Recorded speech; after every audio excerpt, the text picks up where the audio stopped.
Have a seat. Well, hi, everybody. That was a nice little opening. Is this thing on? Yeah. Well, I first met Eddie in 2009, and it was when I interviewed him for CNN. It was at his 5150 studio, and he was rolling out a new guitar for his EVH line with Fender. And I have to say that you guys are really in for a treat tonight. You're going to get a chance to hear his story and also find out a little bit of what makes him tick. And at the end of the night, I'm sure you're going to want him to be your best friend. Maybe not. Well, this is a nice, intimate crowd. You're usually used to arenas. It's about as far as you can see in an arena. Well, let's head into the program. The theme of tonight is rock and roll and reinvention, coupled with what it's like to be an American. And this is kind of your story, truly. Yeah, I'd have to say so. Let me start off by saying that my father was a professional musician, classically trained on clarinet and saxophone, and he traveled the world making music, and he met my mother in Indonesia. And after the war, Indonesia used to be a Dutch province, and after the war, they had a choice to either remain under their rule or move back to Holland. And they opted to move back to Holland,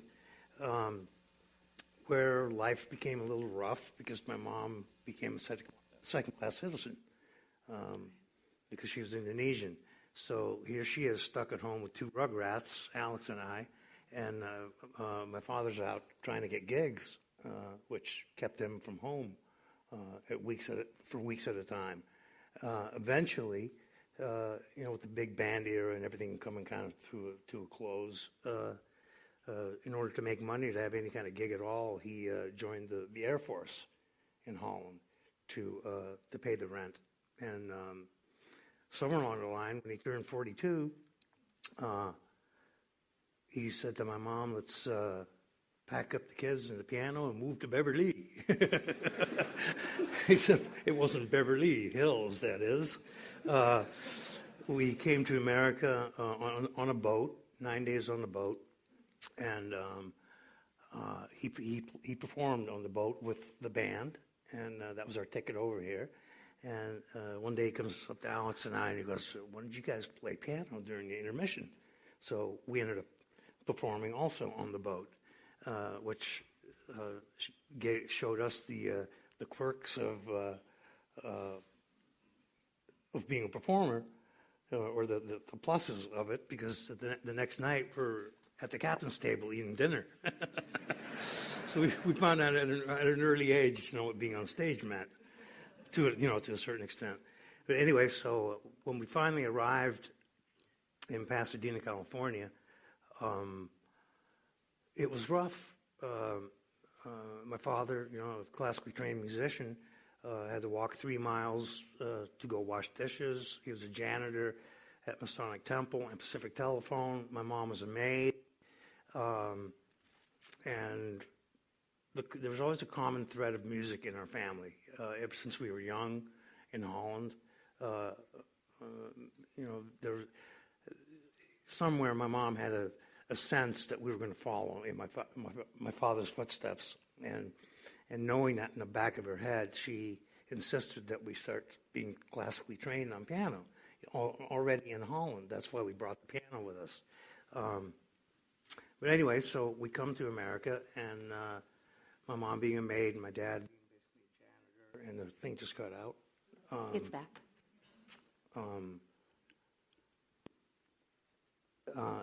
And he didn't know any other musicians, really. And, Musicians Union was there, but they weren't of much help at the time. But slowly he started meeting other musicians, also, immigrants. And he started gigging on the weekends because being a janitor and a maid and all that stuff, it didn't pay the rent. And we lived in one room. We slept in one bed in a house with two other families. So it was rough going. So the only thing, again, what saved us was my dad gigging on the weekends and making music. as we grew a little bit older, Alex started playing drums with my dad. And I'll never forget, he used to have to, because he had long hair, he had to take a whole jar of Vaseline and what was that stuff called? Vitalis? And to slick his hair back, you know, and it took him days to get it out. But, and then eventually I ended up playing bass with them. And I didn't know my A from a hole in the ground. These funny songs, like we're playing, oompa music, everything from oompa music to waltzes to, weddings, bar mitzvahs, you name it. And Al would yell to me which chord to play. You know, he's going 1, 4, 5. No, you fucked it up. But does he still do that? Bleep that out. I don't listen anymore. No. Anyway, so music was just a common thread throughout our lives. We were born in Holland. Music in the house. We used to stomp around the living room table with pots and pans and marching around to listening to big band and marching music. And we always liked things loud. Everything had to be loud, you know. But as we got older, we continued to take piano lessons, and my mom had put us in these contests, these annual contests. So you practice one piece of music all year long, and I'm going way off the subject here. No, this is fascinating. Anyway, you practice one piece of music all year, and the funny thing is, I never learned how to read music. And I fooled the teacher. I was just blessed with good ears. I'd watch his fingers and emulate what he did. You know, he didn't find out till much later that I couldn't read. He actually found out one time when he was playing a new piece of music, and he asked me to turn the page for him. And I'm sitting there going. He goes, "What's the matter? You're supposed to turn the page." And I'm going, "What? I can't read." He's going, "What?" You know, this was after like 5 years of lessons with the guy, and he finally found out, which he wasn't too happy about. But the funny thing is, these piano contests that they put us into, you're not even allowed to read. Okay, you can't use sheet music, so it was actually a blessing in disguise for me to not be able to read. I could not look up and do things at the same time. I had to see what my fingers were doing. But these piano contests, actually, both Alex and I won 3 years in a row. I think I won first prize 3 years in a row, and Al won first prize, second prize, and whatever. But we always won, and it's kind of like in phases where you go in and you play, and then you wait an hour to see if your name gets whittled down. I had no idea. It was like 5,000 kids. Okay, then it'll go down to 2,000, and you see if your name is still on the list. And then we'll go down to 100 people, and then 10, and then 5. And we're going, Alex and I are both going, "Come on, let's just go home. We're not going to make it, you know." And my dad was always one who said, No, wait, check it out. And well, there it was. We were in the top 5. And then we ended up winning, which was great. But that was the piano phase. So that was 9, 10, 11 years old that I did those contests. And then we discovered the Beatles and Dave Clark 5. And, of course, like any kid, we wanted to rock and roll. And I quit piano lessons and the contest circuit, so to speak, and said, I want to get myself a drum kit because I like the song Glad All Over, boom, boom, boom, boom, boom, by Dave Clark 5. And I wanted to play drums, so I got a paper out, bought a St. George drum kit for $125. And my mom somehow had convinced my brother to still do something musically respectable, which is take flamenco guitar lessons. Now, forgive me if my memory or recollection is different from yours, Hal. But all I remember is me going out and throwing the papers and coming home, and he's playing my drums. And I'm going, okay, it PO'd me a bit in the beginning, you know. And then finally I just said, okay, he's just better than I am. So I never wanted to play guitar, but I said, okay, go ahead, take my drums, I'll play your damn guitar. And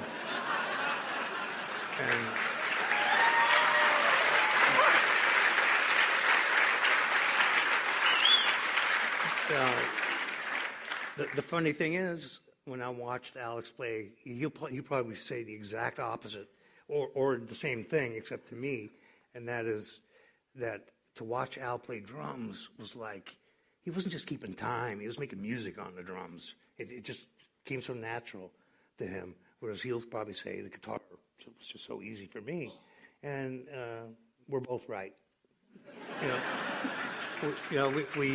We ended up on the, it was destiny. It does seem like the universe has a way of shaking out the way it's supposed to, doesn't it? Now, you didn't take formal guitar lessons in the same way that you took piano lessons. No. I just, instead of reading a book, I wrote my own, so to speak. I'd say that 90% of the things that I do on guitar, if I had taken lessons and learned by the book, I would not play it all the way I do. As a matter of fact, because of the things that I created technique-wise and whatever the way I play, they had to reinvent a whole new way to write music. Because they could not explain with regular notes what I was doing with this hand. So they had to create a whole new thing called tablature. With symbols and things? Yeah, with symbols and numbers and what fingers where and blah, blah, blah. And the funny thing is, I can't read music. Now they come up with a new way to write it. And I can't make sense out of that at all. So I don't have a clue if it's right or wrong. Well, can we flash back all the way to 1978? That's when Van Halen's self-titled debut album hit the stores. And it really kind of turned the music industry on its head. Do you guys agree?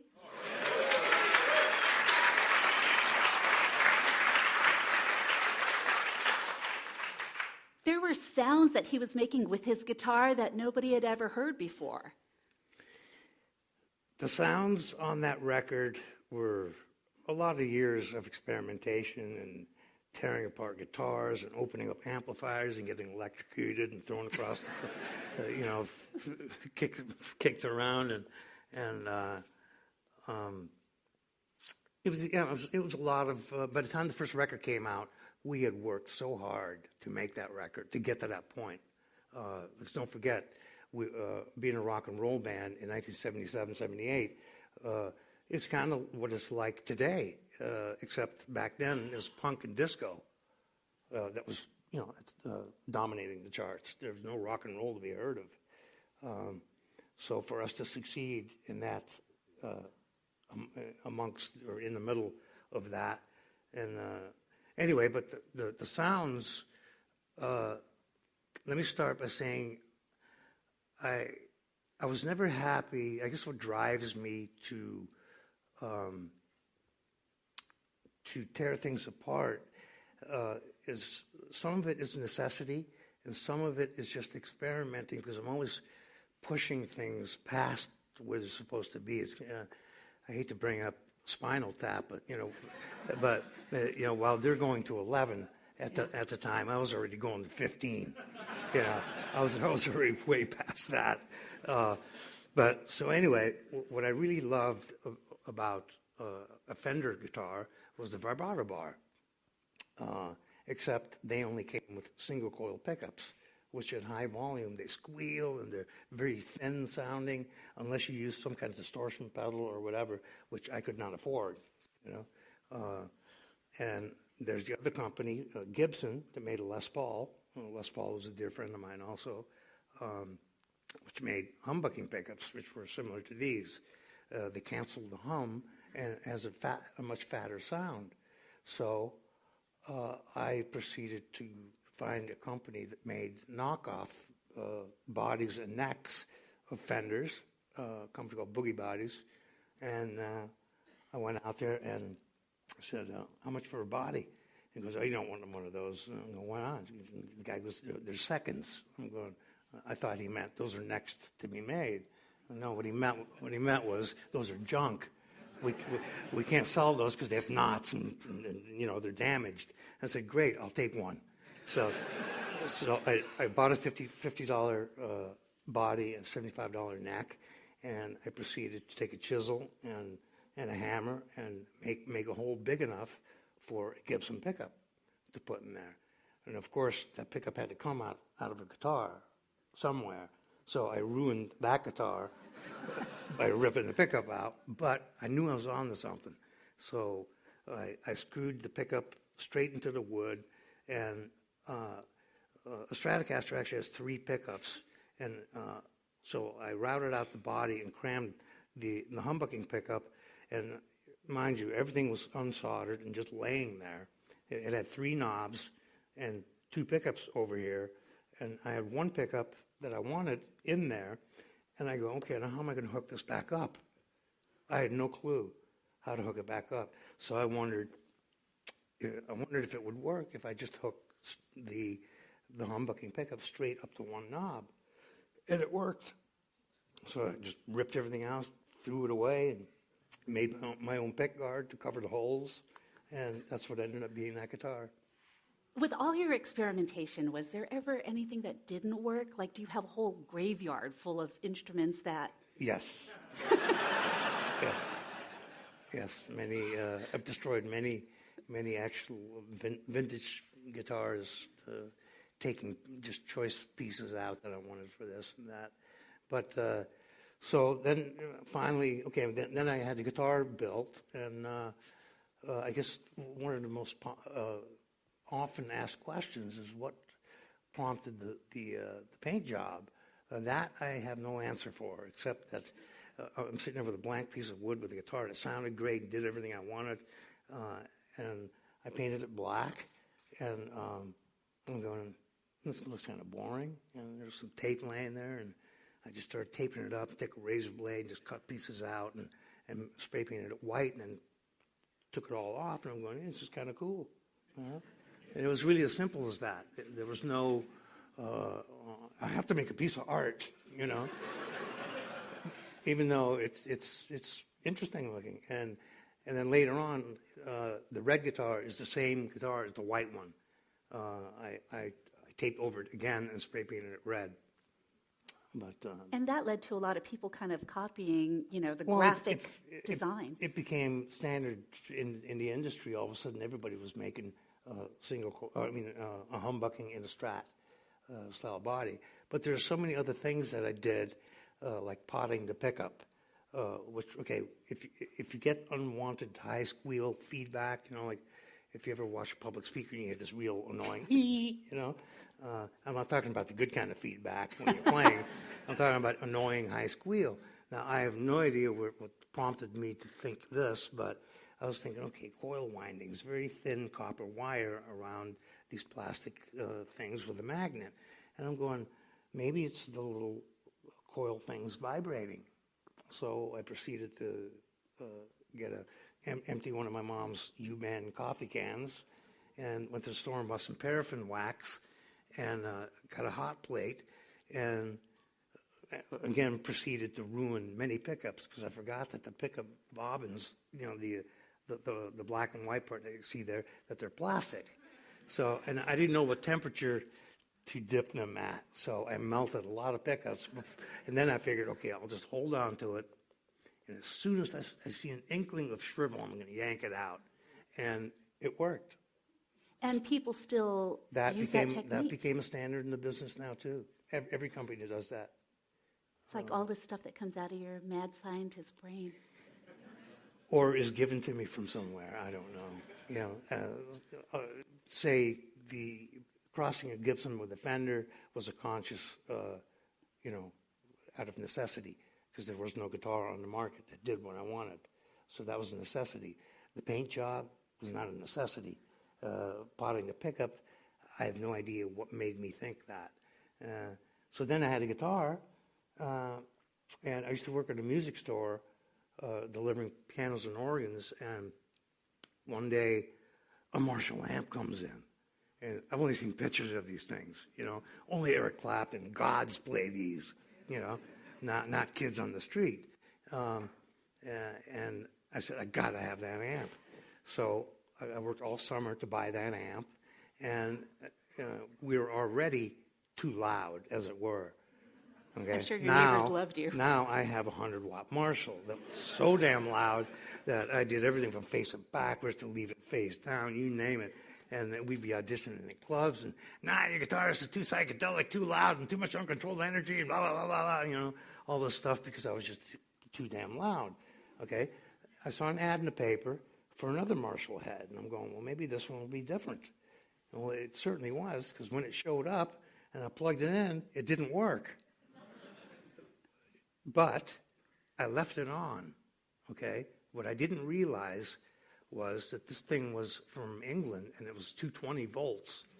So I plugged it into the wall, and it was set. I didn't bother to look in the back until later, but it was set on 220.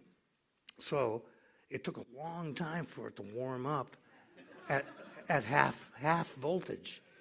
And when I picked up my guitar, I'm going, it sounds incredible, but incredibly quiet. It was so quiet, only my dog and I could hear it. And then it dawned on me. I'm going, okay, wait a minute.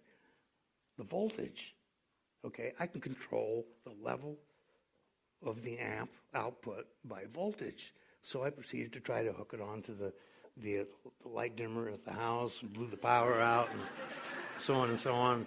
So finally I went to this place called Dow Radio in Pasadena on Colorado Boulevard and asked, do you guys make any kind of industrial variable transformer, like a huge light dimmer, And they said, yeah, we got this thing called a Variac.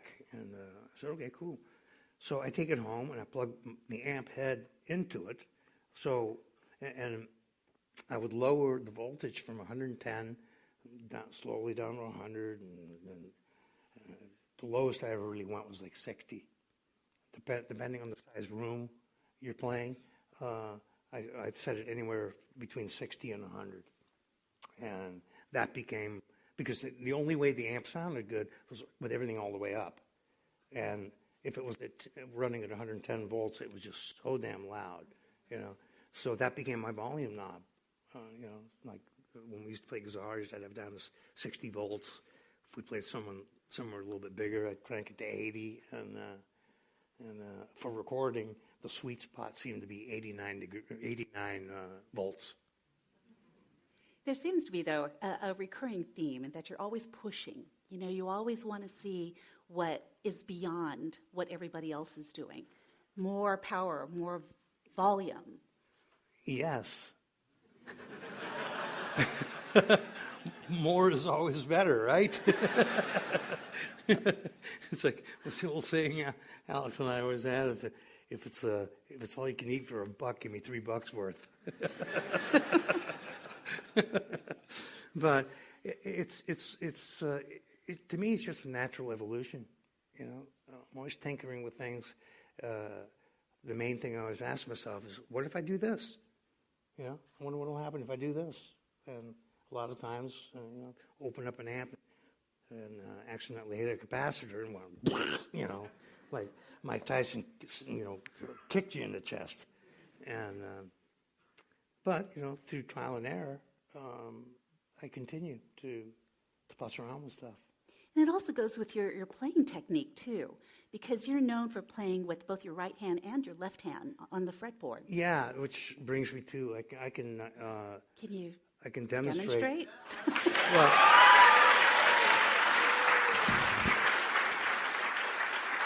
whoops. There goes the earpiece. But it's worth it if we get the guitar in his lap. There it is.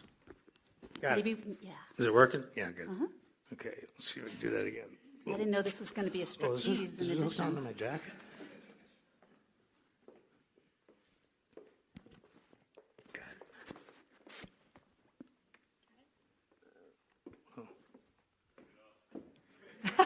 it. More power. Okay, so, a lot of people, before the internet, nobody could search things and whatever, but, lately everybody's going, oh, Eddie Van Halen didn't invent tapping and pull hammer-ons and pull-offs and this and that.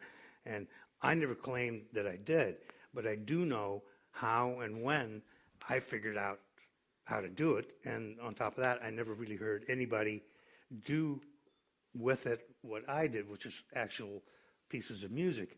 But I'll never forget, Alex and I used to go to every concert at the Forum in L.A., and Led Zeppelin's playing, and Jimmy Page is going like this. He's going. Okay, so he's got his hand up in the air, and I'm going.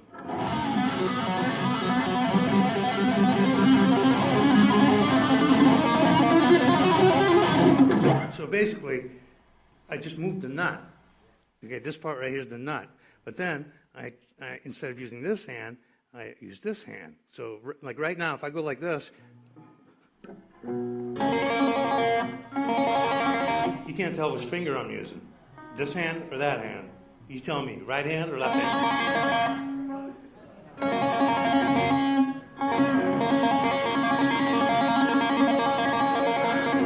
I'm using both, okay? So, no, so my point being is it's basically this finger, or these two, or however many you want to use, is just an extension of this hand. Okay, so if I'm playing an A,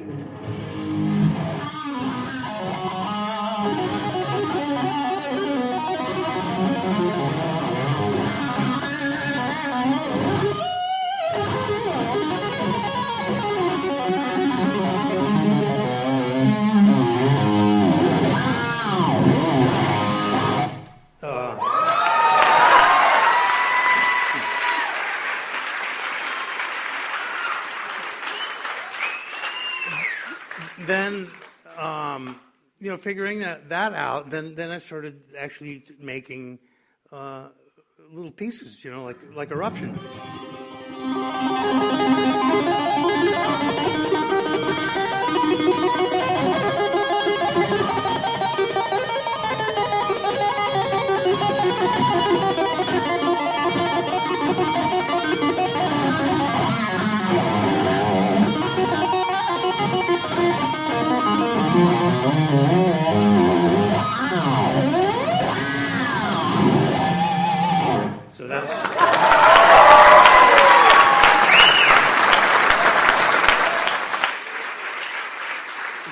So that's the tapping, or I don't even know what they call the stuff. I didn't call it anything.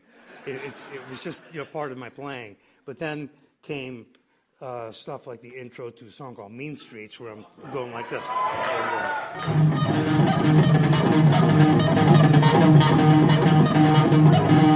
And then harmonically doing. So it was just harmonics by tapping.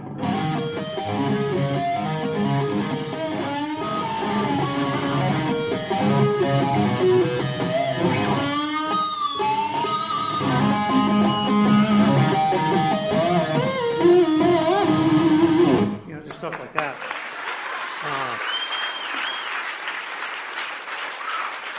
And people ask me, where are these harmonics? Well, they're everywhere. If you just go like this. You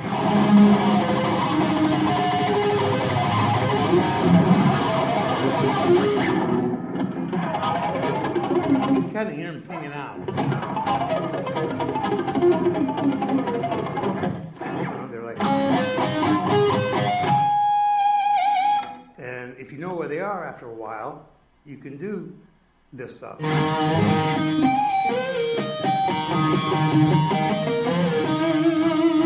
Or, see, I don't have the right effects, but it doesn't sound right.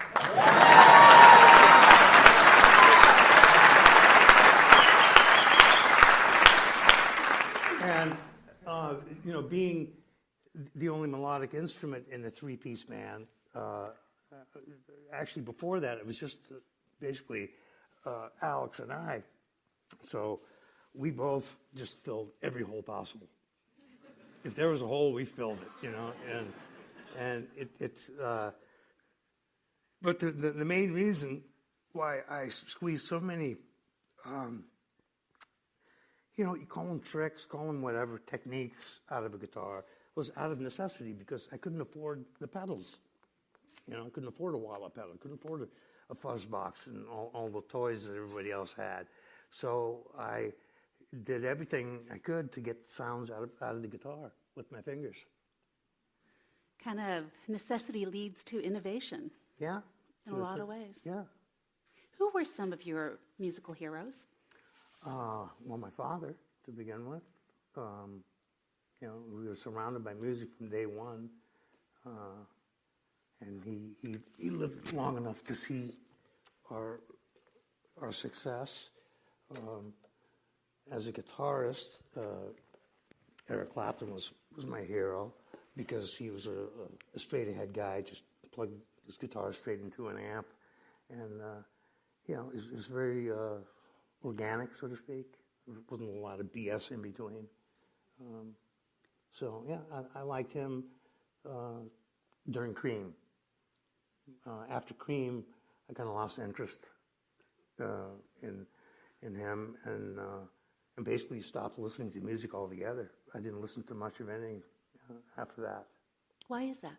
I was so busy and wrapped up in my own little world that I just didn't need. You can ask Alex, or my son. What's the last record I bought? Peter Gabriel's So. And the record before that, I don't have a clue. I'm just not one. I don't listen to the radio. It was probably an 8-track. Huh? It was probably an 8-track. A cassette. But yeah, I never listened to the radio in my car, so I like to hear the engine of the car. This is a man who, enjoys sounds, right? Yeah. And that's probably what actually one of my cars is on the recording too. The breakdown in Panama, where it goes, "Oh, I'm a little hot tonight." It's one of my cars. Did you all know that, or is that a new one? A 1972 Miura S Lamborghini, which I still have today. Now you talk about Clapton being an early influence of yours, but I think you also were listening to Jimi Hendrix. Not so much, actually. No? No. Jimmy Page? Any of those guys? It's like unless no, not really. Unless there were songs that Alex or bass player at the time, Mark Stone, would come in with an album and say, "Hey, you want to learn this song by this band?" I wouldn't. I usually wasn't the one to pick the songs we played. It's interesting because all of those iconic guitarists, they all played off-the-rack guitars. You're the only one who said, "That's not good enough for me." Well, obviously it was good enough for them, but it wasn't for me. Doesn't mean anything except that, really.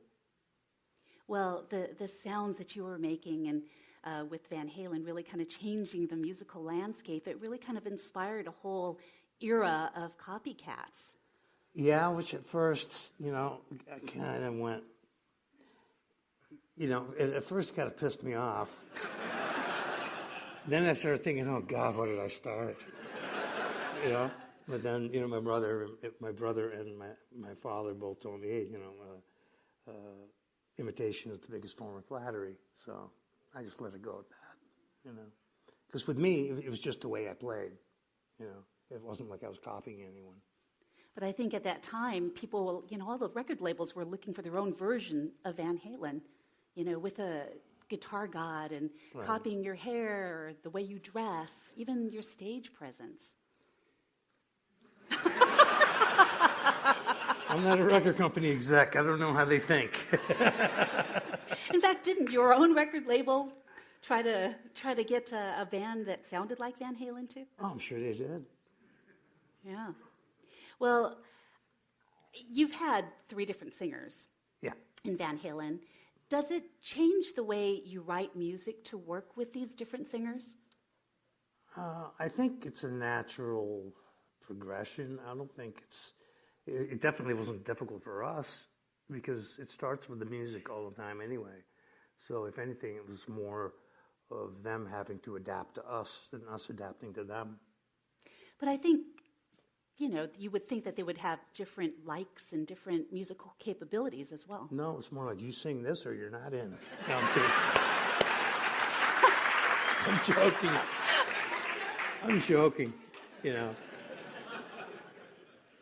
Well, there's always a certain amount of friction in a band. If you have 4 members and they all like the identical thing, you're going to have no versatility. You know what I mean? It's like I listened to more progressive music when I did. Alex liked straight ahead rock and roll. Dave was into disco. And no, for real. And together, it made a soup. And what came out of it, it didn't really affect the music, but harmony-wise, song structure, things like that, there were a lot of elements of a lot of things that we all grew up on. Well, what it kind of amounted to, I think, for a lot of us in this room, is that Van Halen really was the soundtrack for an entire generation. How do you feel about that?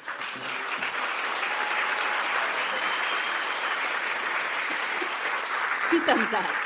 Well, I mean, it's an honor, very few bands are as lucky as we have to still have an audience, after pushing 40 years. Rock and roll in recent years has kind of taken a backseat to pop, to hip hop. Do you think it can make a comeback?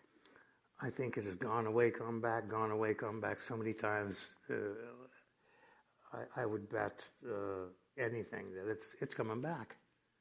Do you think? Don't forget, we got signed in the middle of punk and disco. They laughed at us. What are these guys doing, playing rock and roll? It's Get Down Tonight, man. KC and the Sunshine Band. Which you used to play, right? When you were doing covers? But it sounded like Black Sabbath when we did it. That's another thing, in the club days, we had to play top 40 to get to gigs, and it was impossible for me to emulate these records. I could not make, for the life of me, I tried so hard to make the songs we had to play, to make them sound like the record. But it was also a blessing in disguise, because all I could do was me. No matter what I played, it sounded like me. And that's why whenever you hear Van Halen, it's Van Halen, because that's all we can do. You hear Alex's drums, it's his drums, It's just the nature of the beast, Otherwise, we probably would have become studio musicians. Well, you recently celebrated your 60th birthday. Happy birthday. Thank you.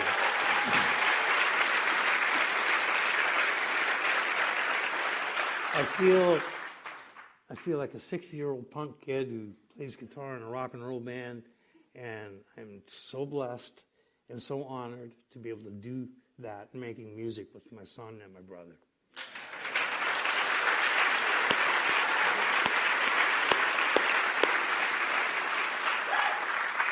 It's really kind of Van Halen legacy building. I mean, you're building a third generation of Van Halen musicians. Oh. Wolfie joined the band in 2006. Wait till you hear his record. When is that coming out? Pardon? When is that coming out? Oh, they just started it. Probably end of the year. But this is not pop talking. This is real talk. It blew my mind. Looking forward to hearing that. Oh, yeah. Bringing the rock back, Wolfie? Well, you guys all met Alex and Wolfie here sitting in the audience.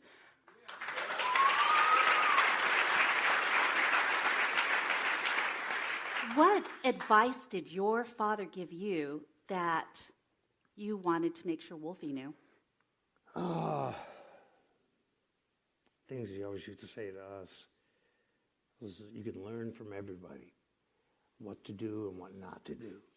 Mostly watch people for what not to do. And if you make a mistake, try to do it twice and smile.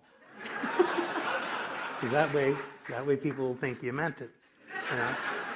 His Dutch terminology, wie gewoon doorfietsen, just means just keep pedaling, and smile. Can we talk about Les Paul for a minute? Oh yeah, very dear friend of mine. A lot of people are saying you're the heir to the torch he carried for half a century.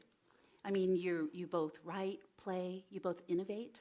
A lot of kindred spiritness there. A lot of funny stories. I mean, I'd known him for years, and he lived in New York, so East Coast, and he'd call me up, and it's 3 o'clock in the morning. I'm going, hello?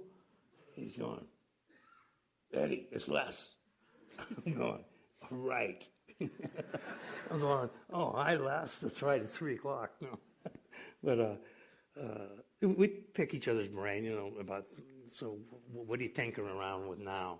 And I remember one of our conversations, I said, well, I'm having such a problem finding the right pick. I can't hold on to the damn thing. So I took some crazy glue and cut out some sandpaper and crazy glued it to the pick so I could hold on to it. He's going, you got to be kidding. That's what I'm doing right now. And that's for real. That's for real. Yeah. It's like we were definitely connected in a strange way. And he would always end the conversation by, you know something, Eddie? You, me, Leo Fender, we're the only ones that know how to build a guitar.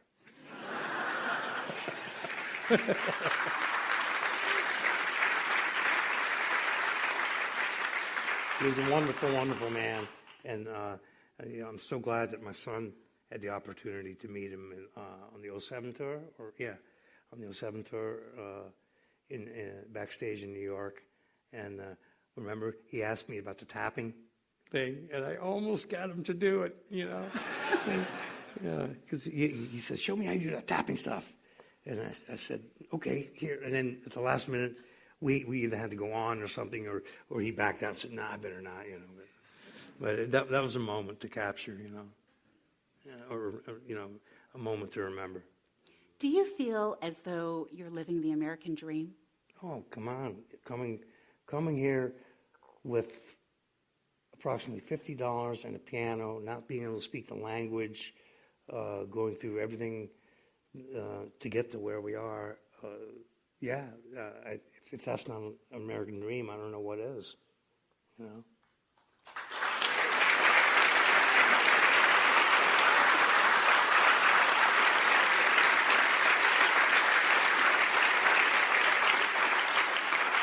Your father passed away in 1986, so he got to see the success that you had.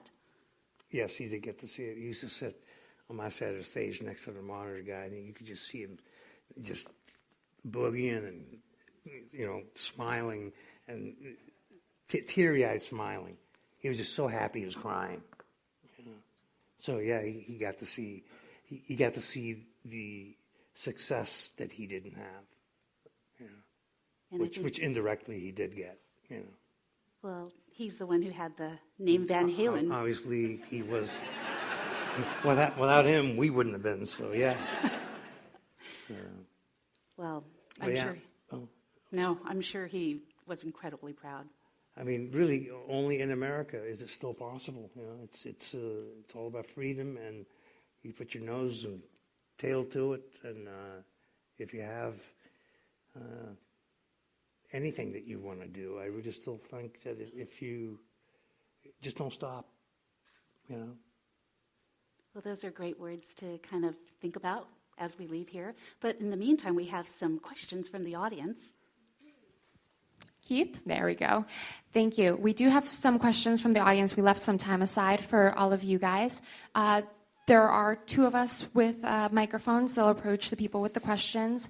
I want to say that please say your first and last name before your question. This is being recorded. It'll be up on the whatitmeanstobeamerican.org website first thing tomorrow morning. You can share with friends, family, colleagues, and other amazing fans who could not make it tonight.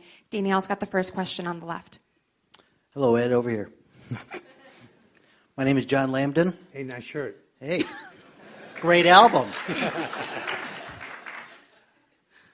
By the way, thank you for being the musical oasis for almost everyone in here. Your debut album was released 37 years ago this week.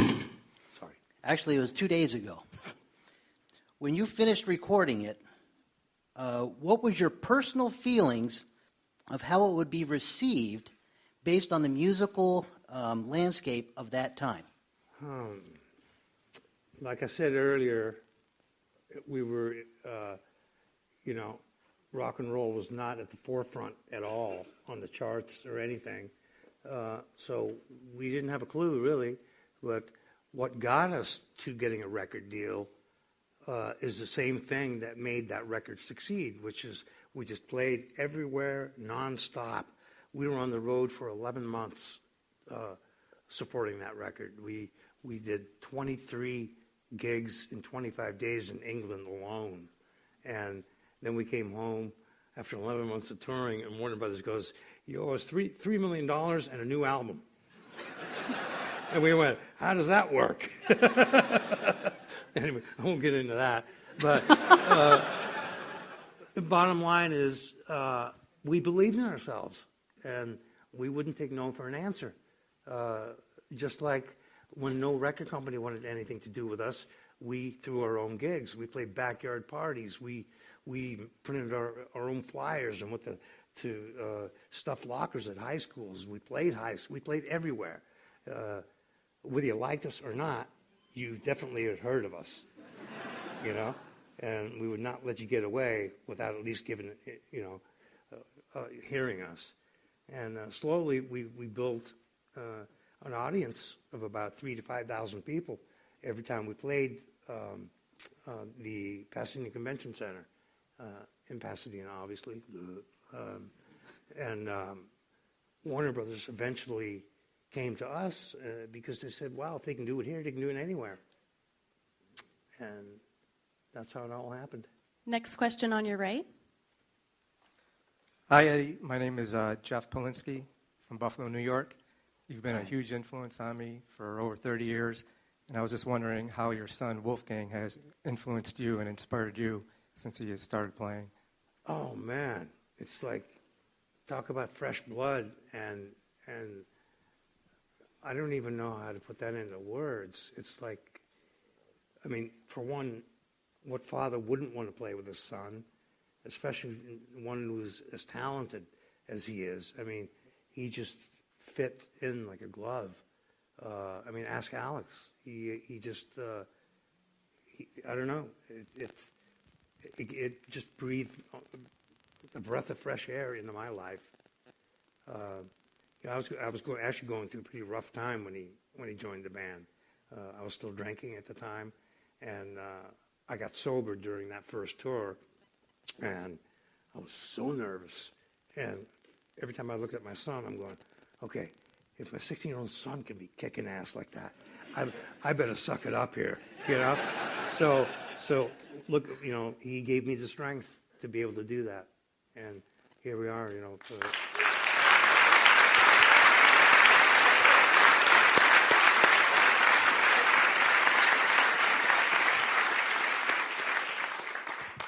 Next question on your left. Edward Van Halen. I'm too from Buffalo, New York, Dave Dahm, and I don't know that guy. Funny enough, I swear to God. Anyways, so just want to say one thing before my question. I have to say this to you. I have scenarioed this in my mind for 35 years, what I would say to you, and I just want to say thank you, man, from the bottom of my heart. You're very welcome. All right. My question is, of all the deceased musicians out there that are no longer around, could you pick one to play with? Who would that be? Wow. I'd love to jam with my father again.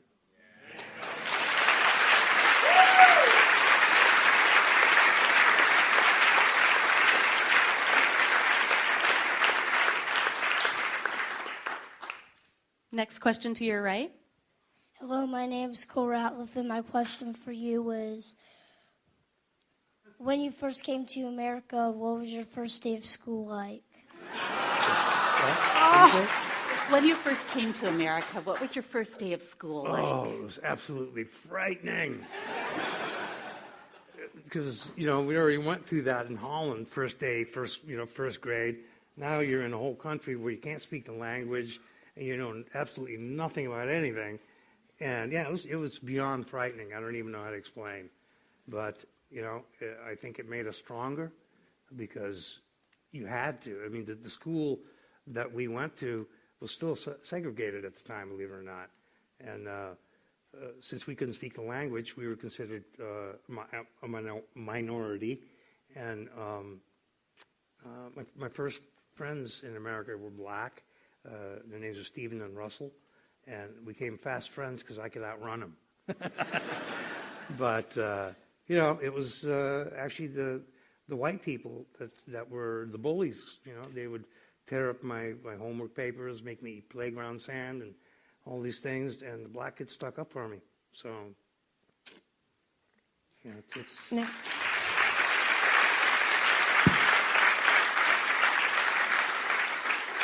Next question on your left. Hello, Eddie. My name is Kyle Lambden. Hi, That's my dad. And I just want to say thank you for keep rocking it. And my question is, as the years go by, how do you still keep your creative spark? by continuing to play, really, and having Wolfgang in the band, and it's something that if you're a musician, you just play until the day you die. It's not like I can't wait to turn 65 and retire. It's not that kind of, it's not, it's not an ordinary job. It can be work sometimes. It's like, what's the saying? It's you play music, you don't work it, but at times it can be hard work to be able to play it. Good question.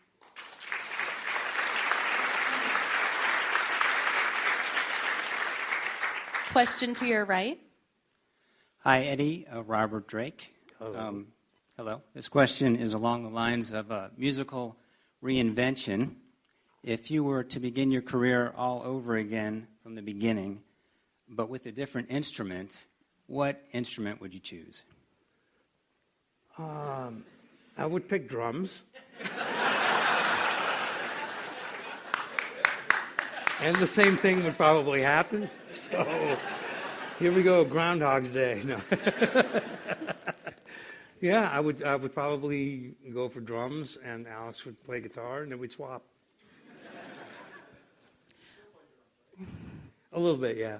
Between Wolfgang and Alex, I can't keep up with these two guys. They are both insane drummers.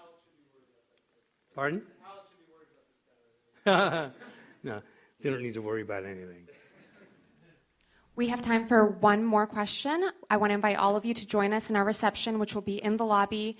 There are wine, drinks, soft drinks, whatever you fancy. There's some food out there as well. Both of our guests tonight will be out there in the reception as well. So please do stay behind and join us. I want to take a second to thank, on behalf of Sokolov Public Square, which is who I work for, we want to thank the National Museum of American History for hosting us and for creating this project with us, What It Means to Be American. And of course, our panelists tonight. Danielle's got the last question on the left. Hey, my name's Doug Thomas. Hi. As everyone says, thank you. The question I have is, if you were unknown and 20 years old and had the talent you do, how would you start in the music business today, since it's so different than it was? It is, but it isn't. Like I've said earlier, nobody wanted anything to do with Van Halen. I mean, for a good 7 years, we knocked on everybody's door. We made demo tapes, and everybody just said no. So what we did was we started playing backyard parties and taking it straight to the people. Like I told you, we stuffed lockers full of, we go to Postal Instant Press, put a picture on it, and where the gig is and how many kegs of beer there'll be that night, and that kind of thing. And we just humped it and humped it and humped it until people came. And I don't see why that wouldn't work today. We brought it straight to the people, playing live. Whether there's Pro Tools and whatever music is out there, there's always room for more. You know what I mean? With that, we'll see you outside. Thank you so much.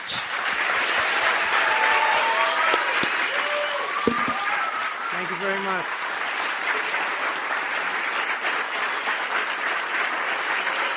Thank you for coming.